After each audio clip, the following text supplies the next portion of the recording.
যে প্রায় সবাই ডিসেম্বরের আগেই নির্বাচনের জন্য তাদের প্রস্তাব আছে। আমরা মনে করি ডিসেম্বরের ভিতরে নির্বাচন অনুষ্ঠান করা জাতীয় সংসদের খুবই সম্ভব এবং এর আগেই জরুরি ভিত্তিতে যে সমস্ত সংস্কার করা প্রয়োজন, বিশেষ করে নির্বাচনমুখী সেই সংস্কারগুলোকে চিহ্নিত করে আমরা ঐক্যমতের মাধ্যমে সেগুলো বাস্তবায়ন করি এবং সেই এমন কোনো সংস্কার নেই যেগুলো এক মাসের মধ্যে বাস্তবায়ন করা সম্ভব হবে না।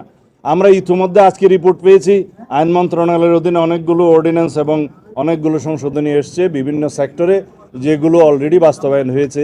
আরও অনেকগুলো বাস্তবায়নের প্রক্রিয়া আছে, সেগুলো অর্ডিন্যান্সের মাধ্যমে করা সম্ভব, নির্বাহী আদেশের মাধ্যমে করা সম্ভব, এমনকি কিছু কিছু সংস্কার তো অফিস আদেশের মাধ্যমে করা সম্ভব।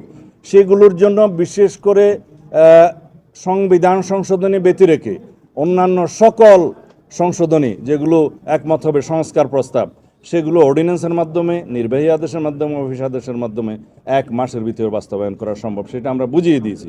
সুতরাং নির্বাচন ডিসেম্বরের পরে যাওয়ার মতো একটিও কারণ উল্লেখ করার মতো নেই। এই বিষয়টা আমরা বোঝাতে সক্ষম হয়েছি এবং আমরা আবারও অ্যাপ্রোচ করেছি এবং আজকের বক্তব্যে অধিকাংশ রাজনৈতিক দলের মধ্যে আমরা যেটা দেখলাম যে প্রায় সবাই ডিসেম্বরের আগেই নির্বাচনের জন্য তাদের প্রস্তাব আছে। এখন মাননীয় প্রধান উপদেষ্টা সেটা বিবেচনা করবেন, সেটা আমরা আশা করি এবং আমরা মনে করি তিনি জাতীয় ঐক্যের প্রতীক হিসাবে নিরপেক্ষভাবে সেই ভূমিকা পালন করবেন, কারো প্রতি রাগ অনুরাগ বিরাগ প্রদর্শন করবেন না এবং উপদেষ্টা মণ্ডলীটাকে নিরপেক্ষভাবে আবার যেন উনি ঢেলে সাজান সেই প্রস্তাবও আমরা অন্য সময় রেখেছি। আজকে আমাদের বক্তব্য যেহেতু অন্য বিষয় ছিল, সেই বিষয়টা আমি এখানে আজকে তুলি নেই। তবে আমরা মনে করি জাতি তার কাছে চূড়ান্ত নিরপেক্ষতা আমরা আশা করি।